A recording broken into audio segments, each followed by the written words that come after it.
Assalamualaikum warahmatullahi wabarakatuh. Salam sejahtera untuk kita semua. Om Swastiastu, Namo Buddhaya, salam kebajikan, Rahayu, Rahayu, Rahayu. Puji syukur atas kehadirat Allah Subhanahu wa Ta'ala, karena pada hari ini saya berkesempatan untuk mengikuti sertifikasi dosen tahun 2025. Perkenalkan, nama saya Mega Seli Bastiani, SSN MSN, dengan NIDN 0018 119008 yang pada saat ini mengabdi pada jurusan teater Fakultas Seni Pertunjukan ISI Yogyakarta. Latar belakang pendidikan saya ialah menyelesaikan S1 pada tahun 2013 di ISI Yogyakarta dan melanjutkan studi pada program Pascasarjana S2 ISI Yogyakarta yang lulus pada tahun 2017 dengan konsentrasi penciptaan seni. Dalam kesempatan ini, saya akan mendeskripsikan pernyataan diri dosen dalam unjuk kerja Tridharma Perguruan Tinggi atau yang sering disebut dengan PDD UKT-PT untuk bidang pengajaran. Adapun deskripsi yang akan saya jelaskan yaitu deskripsi mata kuliah, capaian pembelajaran, materi pembelajaran, metode pembelajaran, hingga sistem penilaian.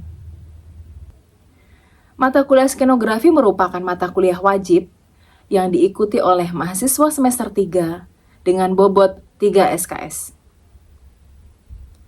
Deskripsi mata kuliah ini mempelajari tentang pengetahuan dalam merancang tata panggung yang meliputi analisis naskah, konseptualisasi, desain, hingga implementasinya.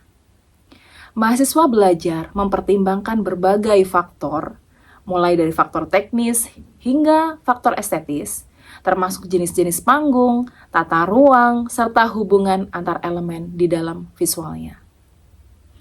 Dengan demikian, mata kuliah ini dapat mendukung dan memperkaya proses pementasan seni teater secara keseluruhan. Adapun tujuan dalam menyelenggarakan mata kuliah ini ialah untuk melanjutkan proses pembelajaran pada mata kuliah sebelumnya, yaitu mata kuliah dasar-dasar tata artistik menuju pada mata kuliah skenografi yang lebih spesifik. Capaian pembelajaran pada mata kuliah ini ialah mahasiswa memahami hak, tugas, tanggung jawab, dan agenda perkuliahan selama 1 semester. Mahasiswa mampu menganalisis naskah berdasarkan kebutuhan tata artistiknya. Mahasiswa mampu membuat konsep tata panggung. Mahasiswa mampu membuat desain tata panggung.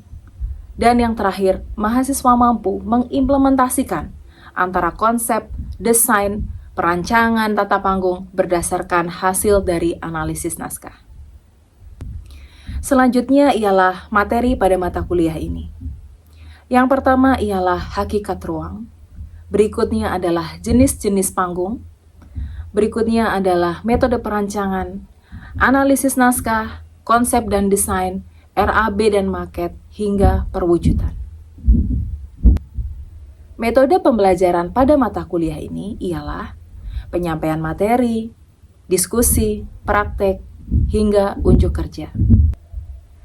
Kemudian sistem penilaian ialah aktivitas partisipasif, yaitu 25%, hasil proyek 30%, tugas 10%, kuis 5%, UTS 15%, dan UAS 15%.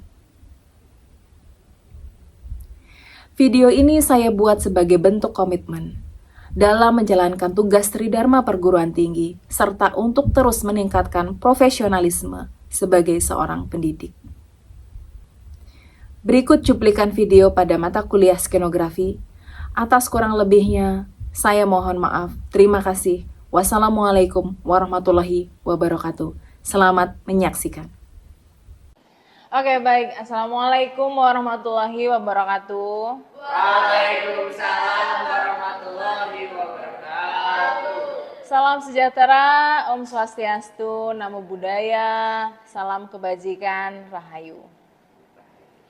Oke teman-teman, sebelum kita memulai materi kuliah hari ini, kita berdoa dulu ya. Kita berdoa sesuai dengan keyakinan masing-masing, dipersilahkan.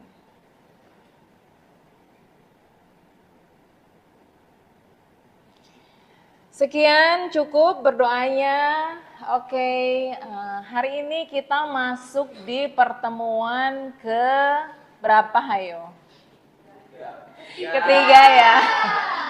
Masa baru mulai udah lupa ya kan. Awal-awal kuliah ya, kita masih awal-awal kuliah. Jadi kita masuk ke pertemuan ketiga gitu ya. Di mana kelas ini nantinya teman-teman akan belajar mengenai bagaimana kalian bisa merancang desain panggung dan bisa mewujudkannya gitu ya. Nah, sebelum ke materi hari ini, yaitu tentang jenis-jenis panggung, bisa kasih feedback dulu nggak tentang kilas balik gitu ya, tentang pertemuan sebelumnya, materinya apa? Tentang apa? Ingat nggak?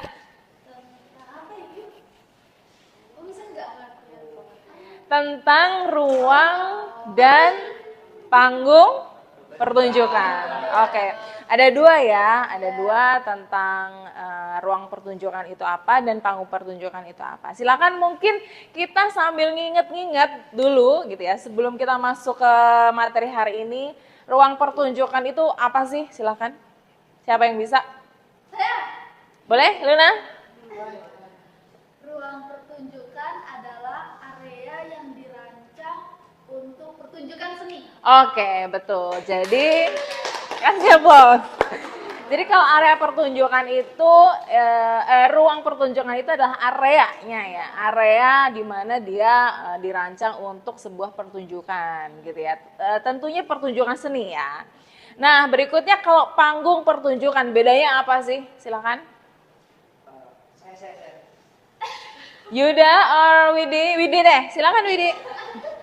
Kalau tadi untuk ruang pertunjukan itu sendiri adalah areanya. Oke. Secara panggung pertunjukan ini adalah bentuk fisiknya dari suatu panggung pementasan. Oke, betul banget. Kasih aplaus dulu. Jadi bedanya kalau ruang pertunjukan itu adalah areanya gitu ya. Tapi kalau panggung pertunjukan tuh kita langsung merujuk ke bentuk fisiknya, betul, ke bagian fisiknya.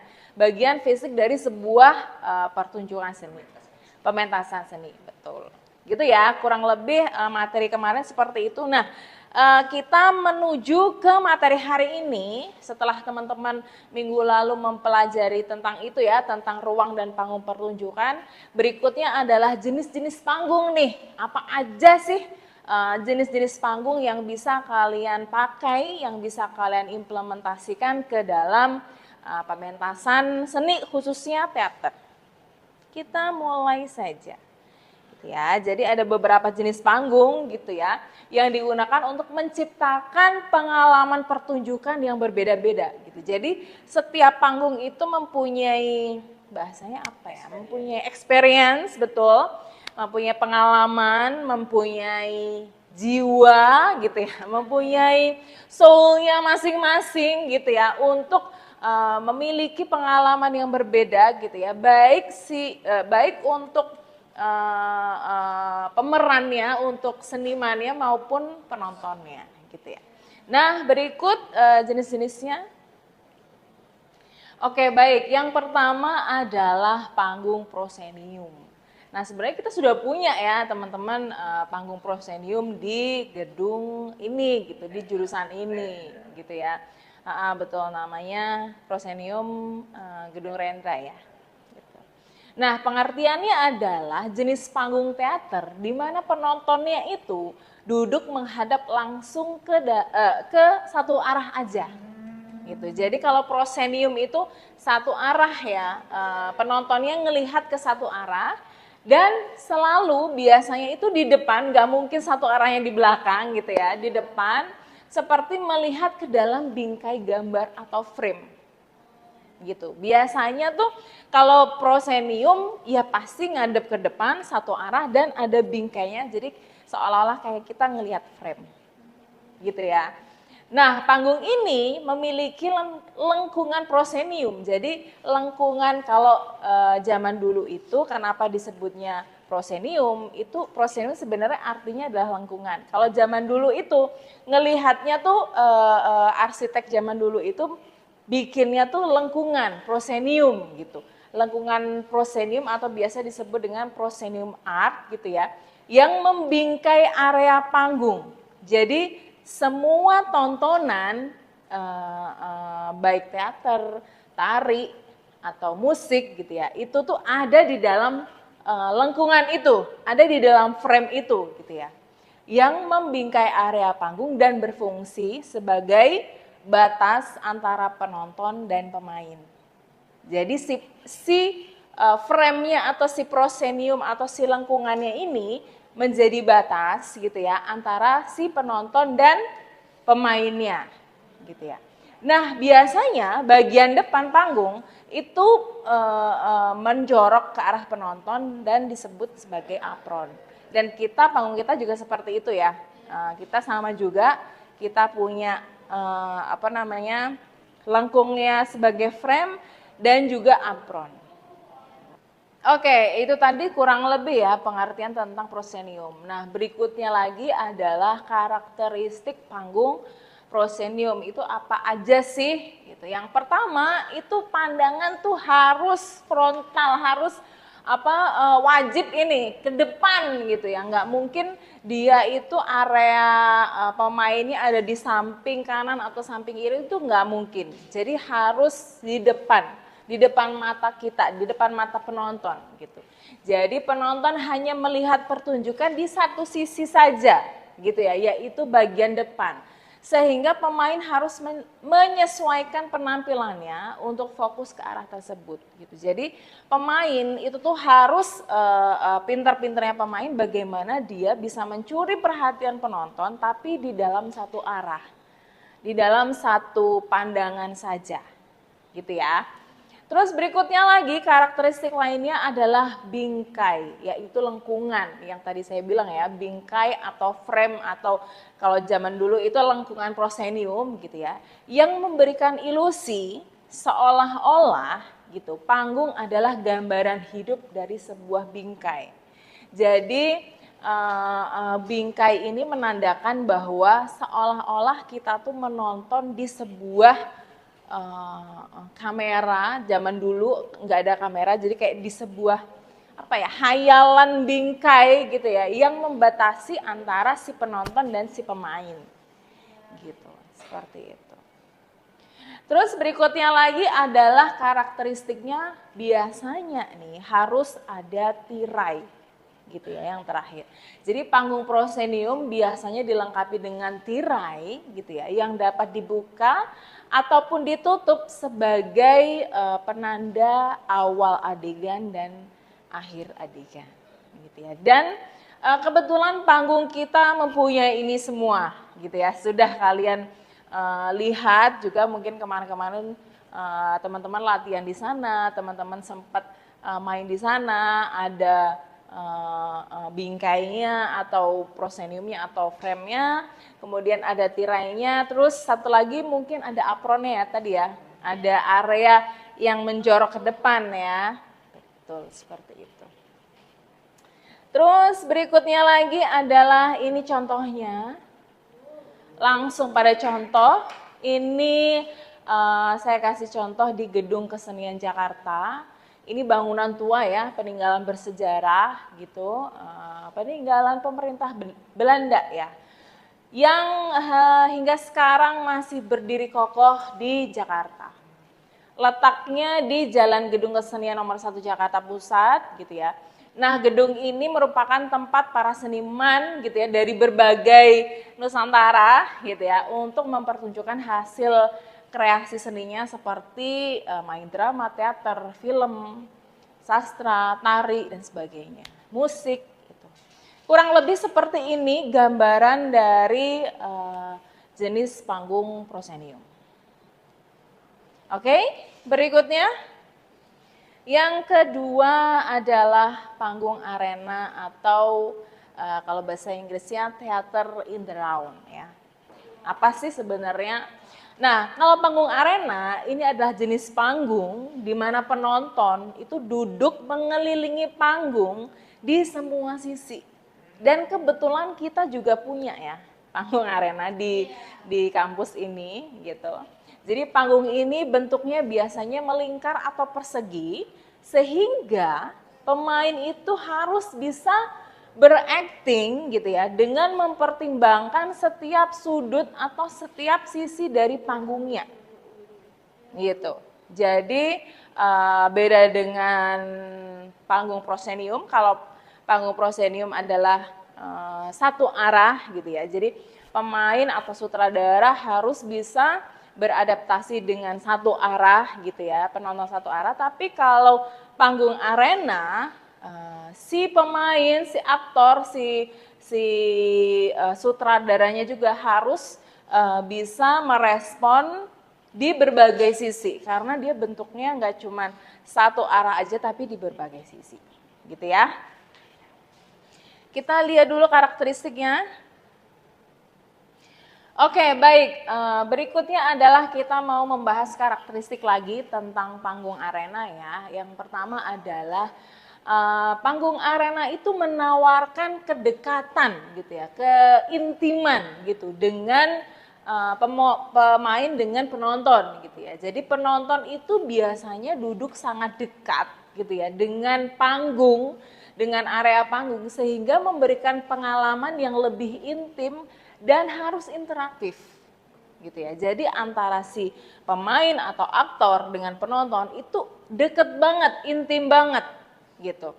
Jadi biasanya si sutradara atau pemain harus mempunyai skill atau kemampuan dalam improvisasi atau berinteraksi dengan penontonnya gitu ya.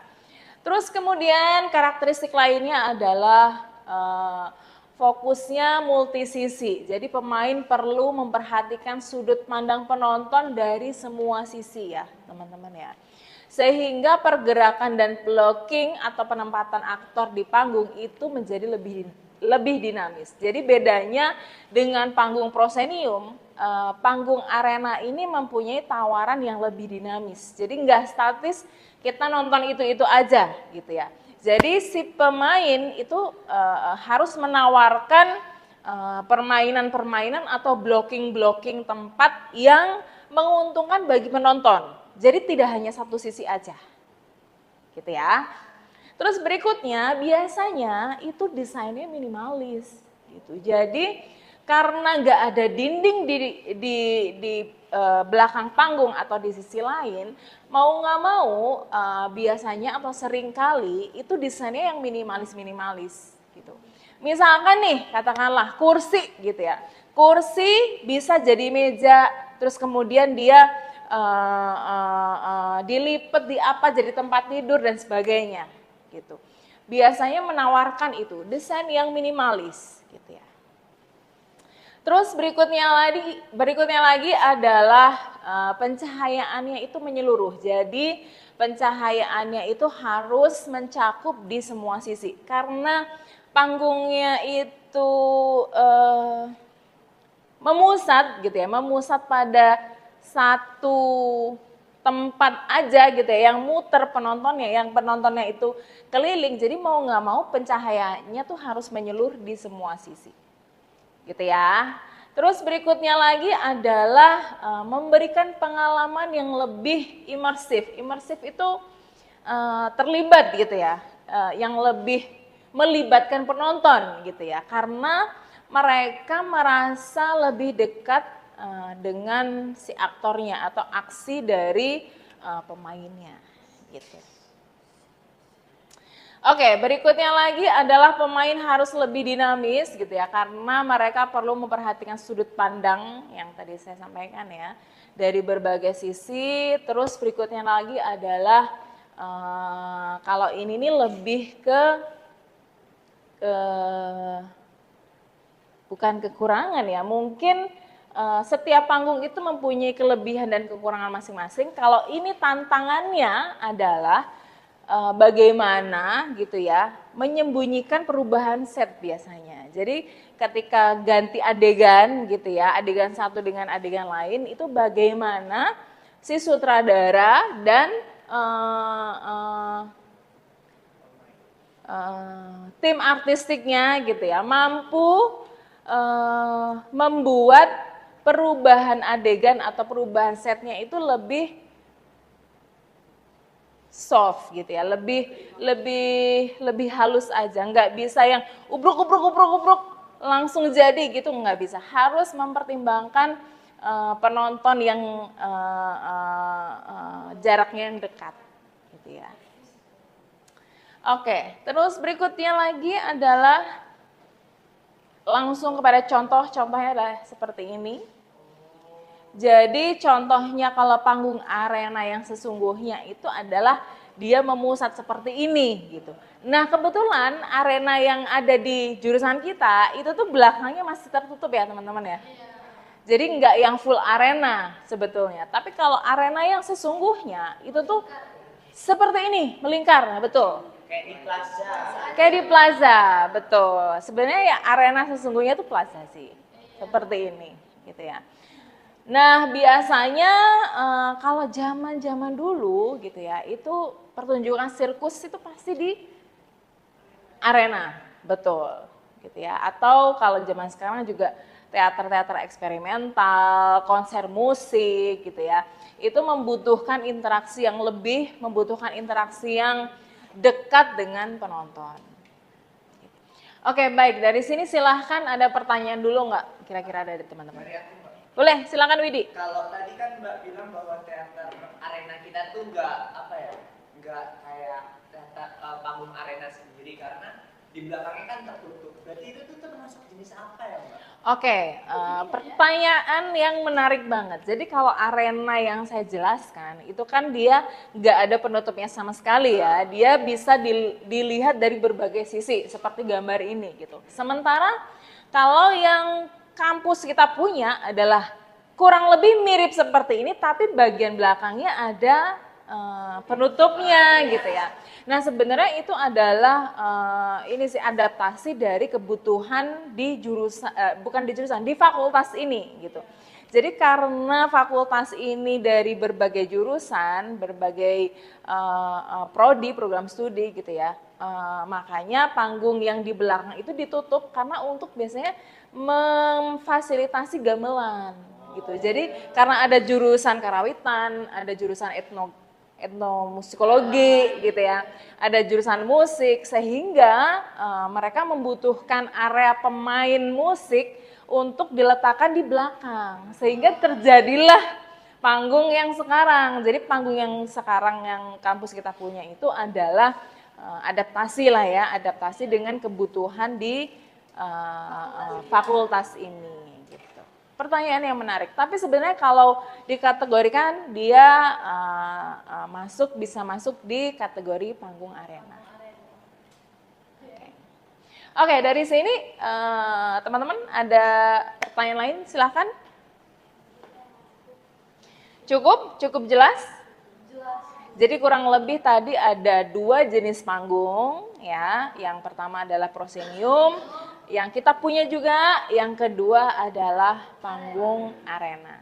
Oke, sebelum saya menutup pertemuan hari ini, materi hari ini, ada tugas untuk teman-teman.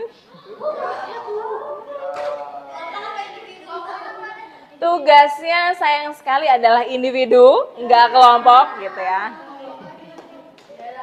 Tugasnya adalah individu, jadi teman-teman silahkan mencari contoh gitu ya. Silahkan teman-teman mencari contoh panggung arena dan panggung proscenium di luar kampus kita.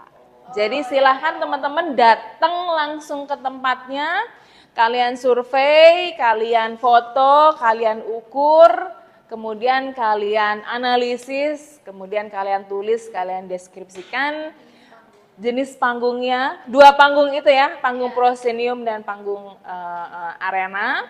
Kalian buat PowerPoint, kemudian minggu depan kita presentasikan.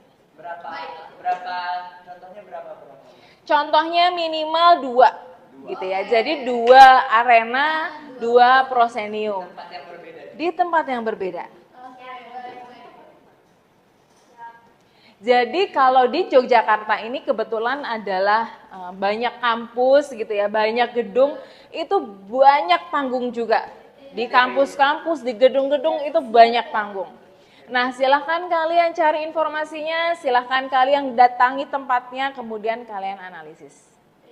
Ada pertanyaan lain? Cukup? Buat minggu depan berarti, Mbak. Buat minggu depan. Baik. Oke, jika cukup, materi minggu depan adalah kita presentasikan tadi ya tugasnya. Kemudian kita mencoba untuk pelajari lagi lebih dalam mengenai 2 jenis panggung ini.